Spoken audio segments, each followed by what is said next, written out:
우리 곁에 누가 있다는 일이 얼마나 감사한 일인지 사실 평소에는 잘 모르고 지내지요. 곁에 앉아주어서 내 곁에 있어주어서 얼마나 가족과 이웃들에게 감사한지 모르겠습니다. 오늘은 광복 77주년입니다.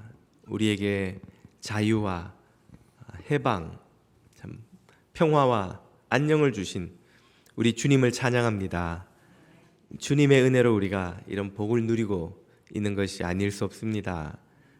늘 이 광복의 기쁨을 누리며 또 감사하며 사시는 우리 모두가 되시길 또 축복합니다. 1939년 3월 24일 일제 치하였습니다. 금요일 오후 1시 일본 제국 국회의사당에서는 여러 법안이 심의되고 있었습니다.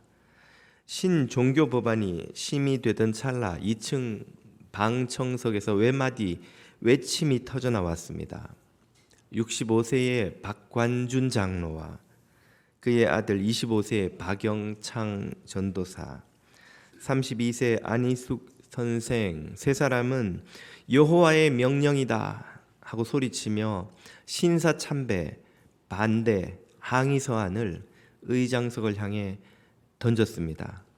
즉각 달려온 경찰들에 의해 세 사람은 체포되어 40여일간 모진 취조를 받고 한국으로 강제 송환되었습니다. 한국에서도 박 장로는 쉬지 않고 신사참배 반대 운동을 벌이다가 결국 다시 평양 형무소에 투옥되어 모진 고문과 취조를 당했습니다. 그리고는 마침내 광복을 5개월 앞둔 1945년 3월 13일 옥중에서 순교하였습니다.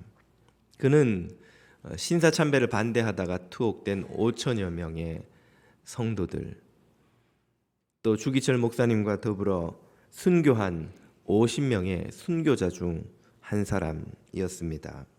아버지와 함께 옥고를 치른 아들 박영창 목사는 LA에서 목회를 하다가 지난 2015년 7년 전이군요. 세상을 떠나 아버지 곁으로 갔습니다. 한국의 엘리야로 불린 박관준 장로는 순교하기 전 옥중에서 이런 한시를 남겼습니다. 인생 일대에 한 번 죽음이 있으니 어째 죽을 때 죽지 않으리요. 그대 홀로 죽었으니 죽었어도 천추에 죽지 않았도다. 죽을 때가 와서 죽지 않으면 살아 즐거움이 죽음만 못하리라. 예수께서 나 위해 죽으셨으니 나도 예수님 위해 죽으리라. 아멘. 그는 그도 인간인데 왜 죽음을 두려워하지 않는 것일까요? 그는 왜 고난과 시련, 옥고와 고문, 심지어 죽음 앞에서도 그는 이토록 당당하며 오히려 죽음을 바라는 듯한 사람인 듯 고난을 향해 스스로 걸어 들어가는 것일까요? 이 질문에 답을 찾으면 오늘 이 77주년 광복절을 맞는 우리에게 주시는 하나님의 음성도 들을 수 있으리라 믿습니다. 우리가 누리는 이 광복, 77주년의 이 광복, 이 자유, 이 해방, 오늘 우리가 누리는 이 복지, 이 안녕, 모두가 하나님의 은혜인 줄 믿습니다. 또한 이 박관준 장로와 같은 우리 선조들의 고귀한 희생을 대가로 치른 참 두고두고 감사할 일인 줄로 믿습니다. 얼마 전에 저희 큰아이 평화가 하는 말이 내년에 대학을 가면 친구들과 한국에 놀러를 가기로 했다는 거예요. 그러면서 뭘 하면 좀 돈을 모을 수 있을까 고민을 하더라고요. 왜 한국을 가려고 하냐?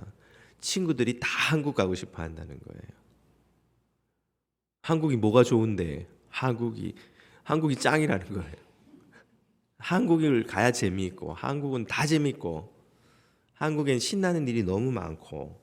아무튼 저희 아이뿐 아니라 요즘 이 젊은 아이들에게 한국에 놀러 가는 게 로망이라는 것이죠. 우리 저를 포함해서 여기 계신 대부분의 1세 분들이 자라던 시절에는 꿈도 못 꾸던 일 아닙니까? 우리는 어떻게든 한국을 벗어나서 선진국에 가보는 게 그때는 젊은이들의 로망이었고, 그 누구도 한국 오고 싶어서 안달이 났다는 그런 이야기는 들어본 적이 없습니다.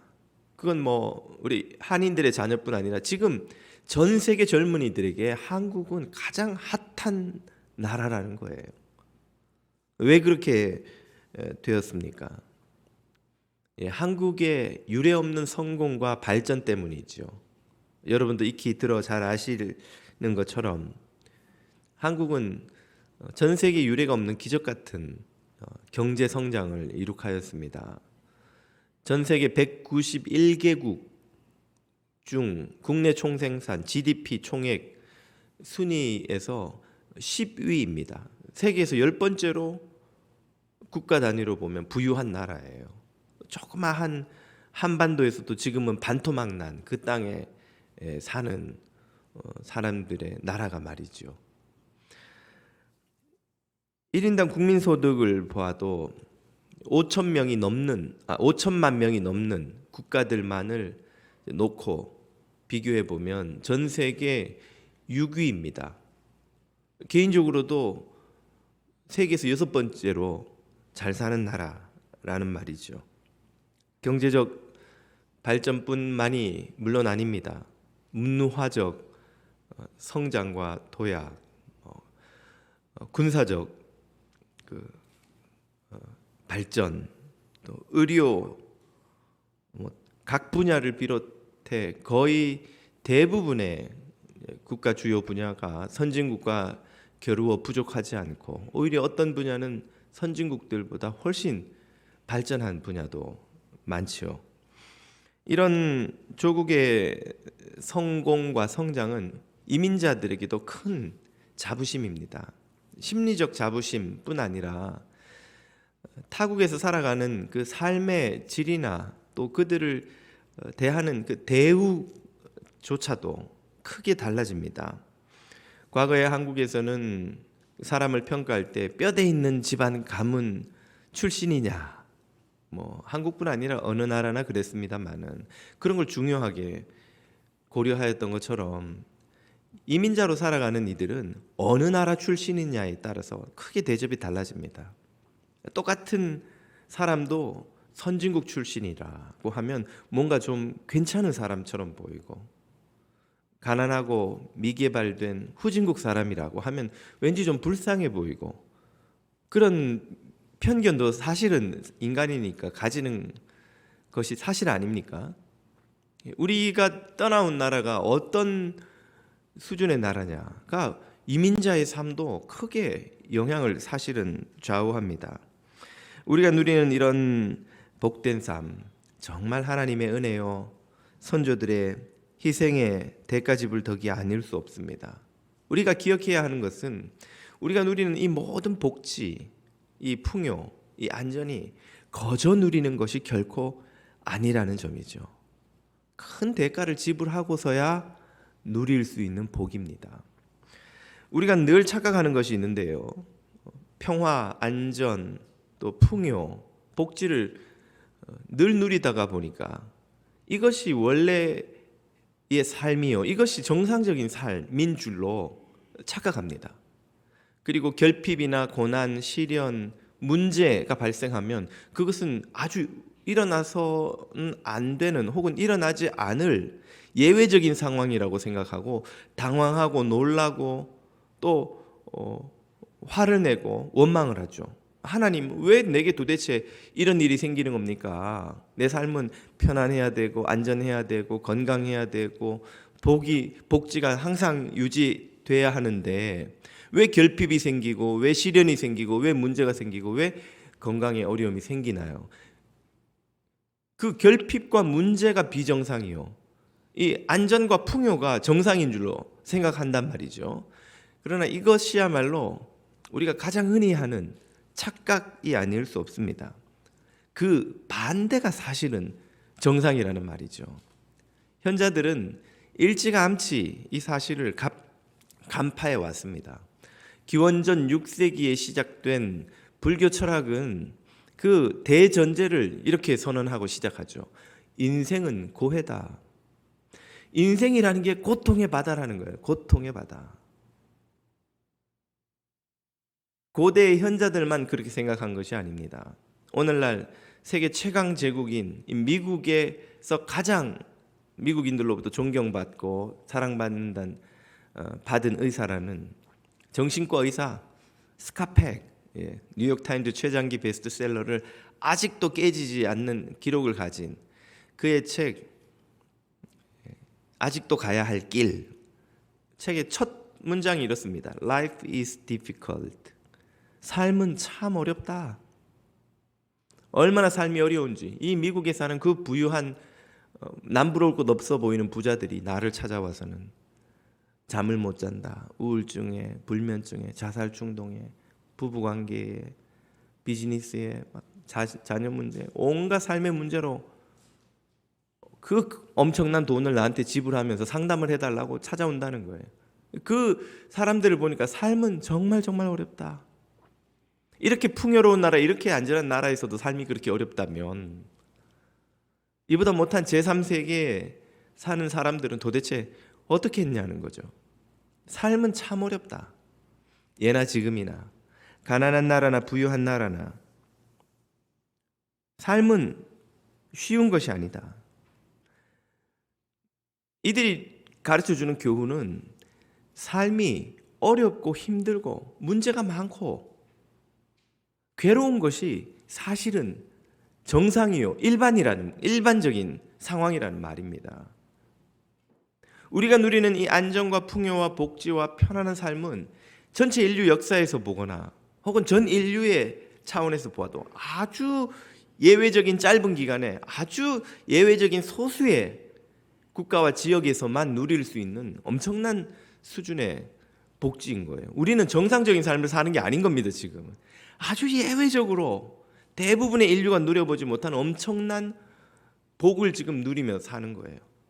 그러므로 어려움이 찾아올 때 우리는 왜 내 삶에 이런 어려움이 찾아오는가 놀라고 당황하는 것이야말로 어처구니 없는 일이죠.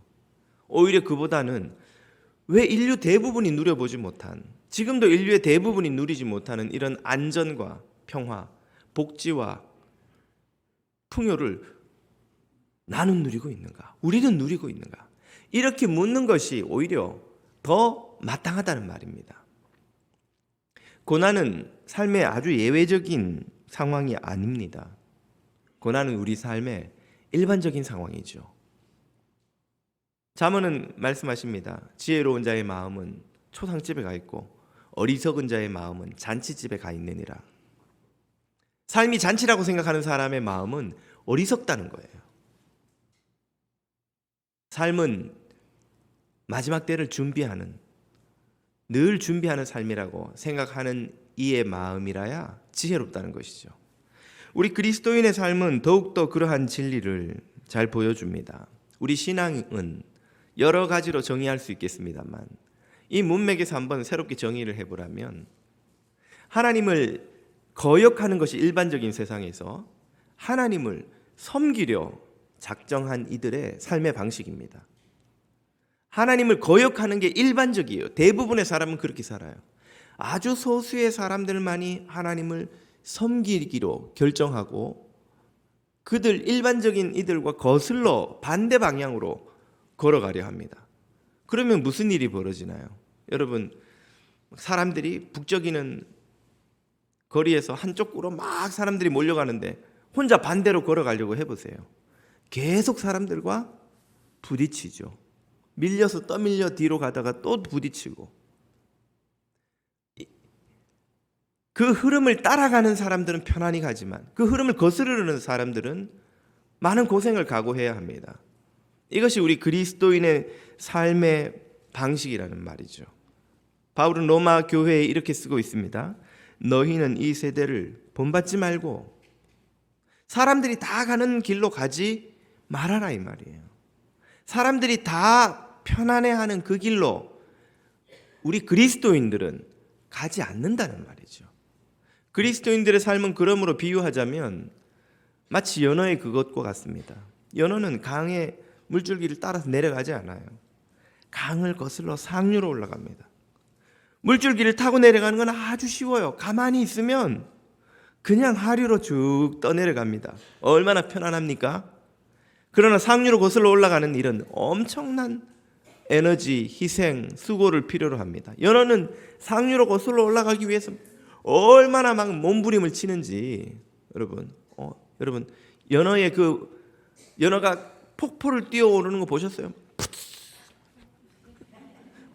막 인상을 쓰면서 막 이렇게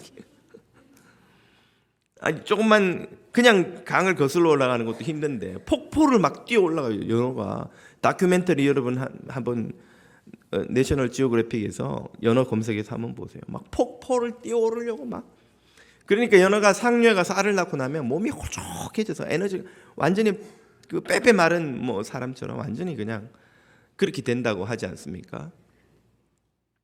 참 성도로 사는 것이 바로 이와 같습니다. 그러므로 예수 잘 믿으면 만사형통합니다 하는 말은 반쪽 진리입니다. 예수를 잘 믿으면 세상의 염려, 근심, 걱정으로부터 벗어나지만 반면에 하나님 나라를 위한 고난에 맞닥뜨리는 것을 각오해야 합니다. 사도 바울은 갈라디아의 제자들에게 이렇게 가르쳤습니다. 또 우리가 하나님의 나라에 들어가려면 만사형통을 하리라. 아니요. 많은 환난을 겪어야 할 것이라. 많은 환난을. 세상 풍조를 거스르는 삶이기 때문에 거기는 시련이 많다는 거예요. 이것은 우리가 출애굽기만 봐도 알 수 있죠. 하나님이 이스라엘을 출애굽시켜서 가나안에 들여놓는데 가나안 가는 길에 고속도로가 쫙 뚫리던가요? 가나안에 도착하니까 원주민들이 길을 쫙 비키고 자리를 비켜주면서 당신들 여기 들어와 편안히 사십시오 하던가요? 그렇지 않죠. 아말렉을 비롯한 온갖 이민족들이 광야에서 수도 없이 공격하고 괴롭히고 죽이려 하고 겨우 광야를 통과해 가나안에 도착했더니 원주민들이 차지하고 앉아서 꼼짝도 하지 않으면서 꿈도 꾸지 말라고 그들을 저항하고 그 땅에 가는 길도 그 땅에 들어가는 길도 많은 어려움을 맞닥뜨려야 했습니다. 우리 그리스도인들의 삶이 바로 그러하다는 말이죠. 우리는 예수님을 참으로 믿음으로 세상의 부질없는 염려, 걱정, 근심으로부터 해방됩니다. 형통한 것이 맞아요. 그러나 동시에 참 성도로 하나님 나라에 들어가기 위해 의를 위한 고난을 맞닥뜨릴 각오를 해야 합니다. 예수님을 믿었어요. 자, 그럼 예약해 드리겠습니다. 몇 날, 몇 월, 며칠 환난과 고난이 찾아갈 겁니다. 예약이 되는 거예요. 리저브가 딱 돼버리는 거예요. 주님을 위해 살겠습니다. 아이고 잘 결정하셨습니다. 예, 몇 날, 몇 월, 며칠 시련과 고난이 예약돼 있습니다. 예, 보니까 체력도 좋으신데 좀 큰 고난으로 예약해 드리겠습니다. 보니까 주님을 더 닮기 원하시는 거 보니까 더 큰 고난으로 예약해 드리겠습니다. 천사들이 리저브를 해줘요. 저와 여러분에게 그런 고난이 다 예약돼 있다는 걸 여러분 믿으시기를 바랍니다. 아멘 하기 주저되시죠? 우리가 아멘 하든 안 하든 예약이 된 거예요. 예약이 된 거예요. 그러나 그 고난은 우리에게 저주가 아니라 복입니다. 그래서 예수님이 이렇게 말씀하시죠. 산상설교에서 의를 위하여 박해받은 자는 복이 있나니 천국이 그들의 것임이라. 천국이 그들의 것입니다. 우리에게는 의를 위해 겪어야 하는 박해가 있다는 거예요. 고난이 있다는 거예요. 예수님이 먼저 그의 나라와 그의 의를 구하라 그랬잖아요. 그 의를 구하려면 박해와 고난도 같이 받아야 됩니다. 그런데 그 길은 저주가 아니라 복의 길이지요. 하나님 나라를 예약하는 길입니다. 네. 근데 우리가 예수님을 열심히 제대로 진짜 믿으려고 하는데 아무런 고난이 없어요. 그렇다면 내가 의를 구하지 않는 것이 아닌가 의심해 볼 필요가 있습니다. 감리교회 존 웨슬리에 관한 유명한 일화가 있습니다. 18세기에 영국 국교회의 형식화된 신앙을 꾸짖으며 회심과 헌신을 요구하는 가르침으로 설교로 순회 전도를 하는 그에게 국교도들로부터 많은 박해가 있었습니다. 하루는 말을 타고 어느 마을로 들어가 이제 늦은 시간에 잠자리를 찾으려고 하다가 생각을 해보니까 그날 아무도 자기에게 욕을 하거나 돌을 던진 사람이 없는 거예요. 갑자기 마음에 두려운 마음이 생기면서 내가 오늘 주님의 복음을 제대로 전하지 않은 것이 아닌가, 내 안전을 위해서, 내 편안함을 위해서 주님의 복음을 전하기를 게을리한 것이 아닌가, 두려운 마음으로 말에서 내려 무릎을 꿇고 기도하려는데 갑자기 그 마을의 한 사람이 그가 웨슬리인 걸 알아보고 야이 XX 웨슬리 당장 우리 마을을 떠나라 하고 막 소리 지르며 욕을 하더랍니다. 그제서야 마음에 편안함이 밀려들면서 내가 오늘도 주를 위해 사는 것이 맞구나, 내가 주님을 위해 욕을 먹고 있구나, 내가 하나님께 감사 기도를 드렸다는 것이죠. 우리가 주님을 위해 살려고 하면 인생의 이런저런 시련과 어려움, 고난은 반드시 찾아옵니다. 의를 위한 고난이 항상 찾아옵니다. 그러므로 그런 고난을 맞이할 때에, 그런 고난에 맞닥뜨릴 때 두려워하고 놀라고 부끄러워하고 당황할 이유가 없다는 것이죠. 예수님은 이렇게 가르치셨습니다. 산상설교의 후반부죠. 팔복의 후반부죠. 나를 위하 말미암아 너희를 욕하고 박해하고 거짓으로 너희를 거슬러 모든 악한 말을 할 때에는 너희에게 복이 있나니 기뻐하고 즐거워하라, 하늘에서 너희 상이 큼이라. 참 의를 위해 살았던 너희 전에 있던 모든 선지자들도, 초대교회 성도들도, 일제시대 선각자들도 다 이같이 박해를 받았느니라. 일제시대 때 박해받지 않고 편안히 사는 길은 뭡니까? 신사참배하고 일제가 시키는 대로 하고 나라에 대한 모든 미련을 버리고 천황을 섬기기로 작정하면 편안하게 사는 거죠. 출세하며 사는 거죠.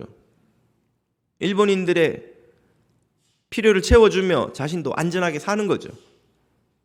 조국을 잊지 않고 뿌리를 잊지 않고 신사에 참배치 않고 하나님께만 예배하고자 했던 이들은 그들이 가진 모든 복지, 안녕을 다 빼앗기고 박해받고 갇히고 비난받고 심지어 옥에서 순교하기까지 하였습니다. 그 삶이야말로 하나님께서 상을 예약하신 삶이요, 후손들에게 이런 복된 나라를 물려주는 참 의인의 삶이었던 것이죠. 우리가 무엇을 상상하든 하나님께서 주시는 복은, 상은 우리의 상상을 뛰어넘는 것임을 여러분 믿으시기를 축복합니다. 전에 우리 진리가 한 번은 제가 책상에서 뭘 하는데 옆에 와서 어려운 말 꺼내기 되게 막 눈치를 보는 거예요. 그래서 진리야 왜 그러니? 아빠 나한테 돈을 좀 줄 수 있어? 왜? 자기가 뭘 꼭 사고 싶은 게 있대요. 그래서 이놈이 도대체 뭐가 필요해서 얼마가 필요한가? 그래 얼마가 필요한데? 그러니까 막 고민을 하더니 하는 말이 아빠 나한테 1불만 줘. 일부를 왜? 그러니까 뭐 이렇게 아이들 노는 뭐가 있는데 뭐 25센트, 50센트 막 이렇게 한다는 거예요. 그거를 사야 되는데 그래서 자기한테 1불이 필요하다니, 1불이 아빠한테 1불을 달라고 하면 아빠가 어려워하지 않을까 막 걱정을 하면서 제가 막 선심 쓰는 척 그래 1불 쉽지 않은 돈인데 그래도 진리를 사랑하니까 제가 1불을 주고 선심을 썼습니다. 자기 딴에는 고민을 많이 하고 엄청 큰 돈인 거예요. 1불이 그 어린 베이비에게는. 요즘은 팁으로도 1불 못 줘요. 여러분 1불 팁 주면 욕먹습니다.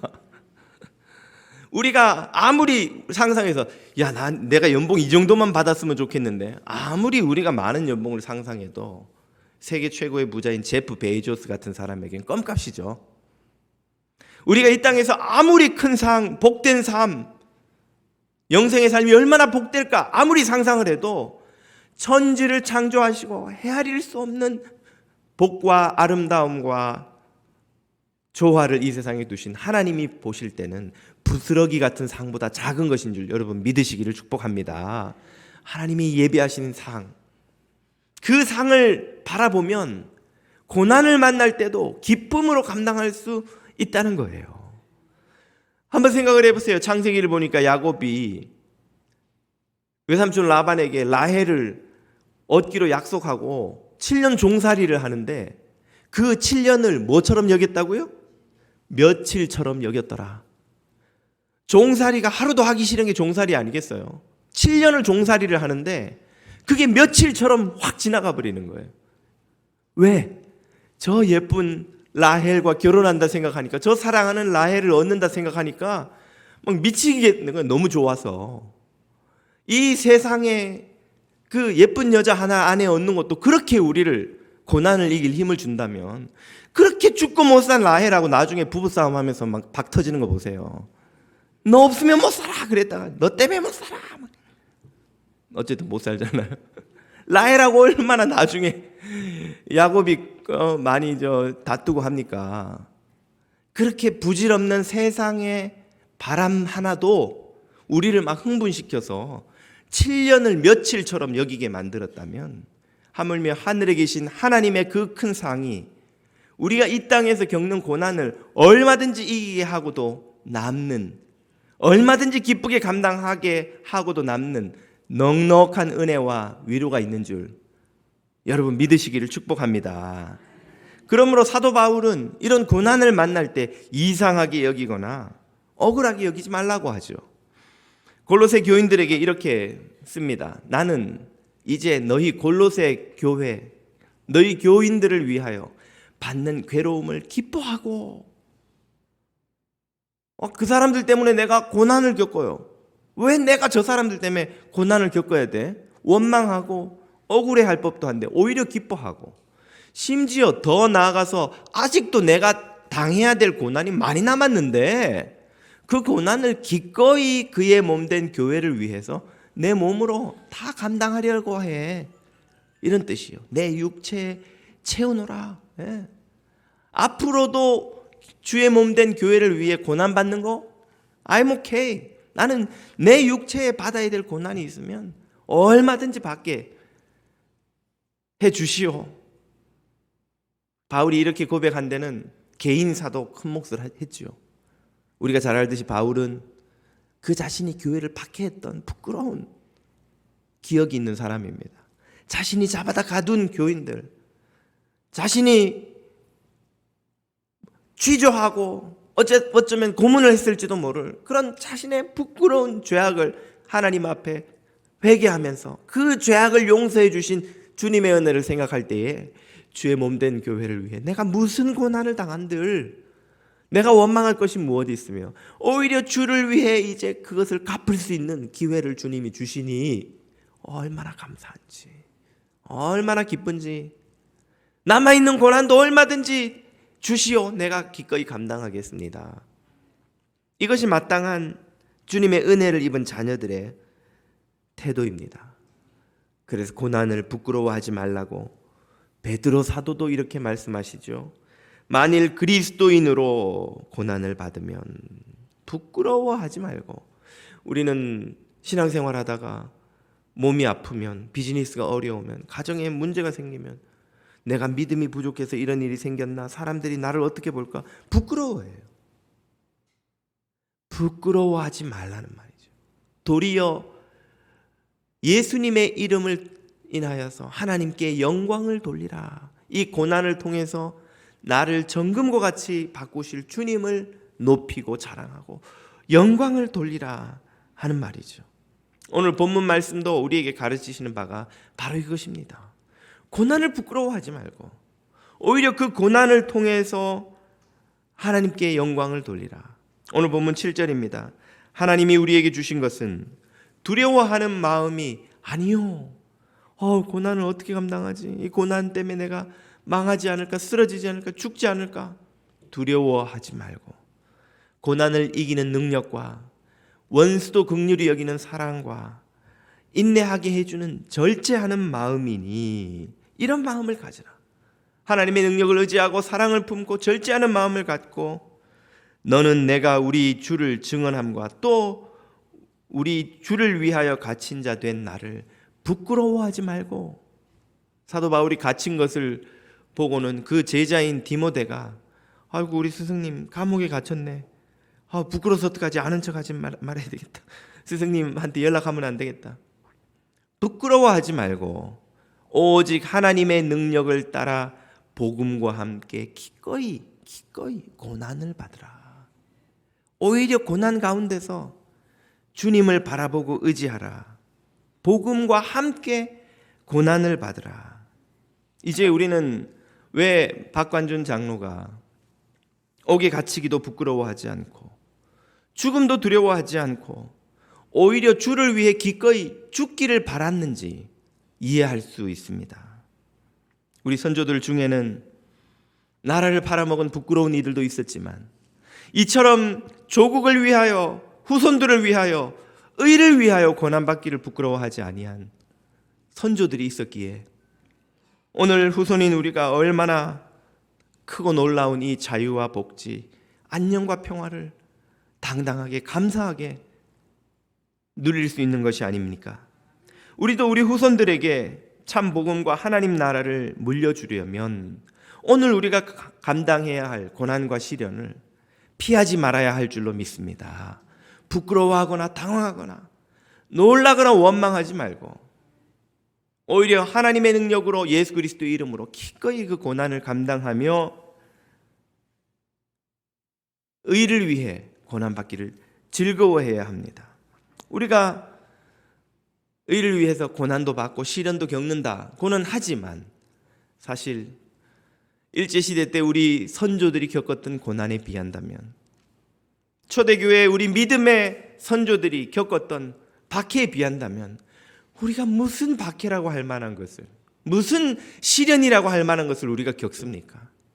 우리가 재산을 뺏겨본 적이 있습니까? 감옥에 갇혀본 적이 있습니까? 얻어맞고 찢어지고 피 터지고 가족을 잃고 예수 믿는 것 때문에 그런 고난을 당해본 적이 있습니까? 우리가 받는 고난은 정말 우리 선조들이 치른 희생에 비하면 고난이라고 이름 붙이기도 부끄러운 보잘것없는 것들이란 말이죠. 이런 고난도 우리가 기꺼이 견디지 못한다면 어찌 우리 선조들처럼 참 믿음을 갖고 의의 하나님을 섬긴다 감히 고백할 수 있겠습니까? 우리 선조들이 그랬던 것처럼, 우리 믿음의 선조들이 본을 보여준 것처럼 우리도 후손들에게 복음과 하나님 나라와 자유와 복지와 번영된 나라를 물려주는 그런 복된 세대가 되시기를 우리 주님의 이름으로 축복합니다. 기도드리겠습니다.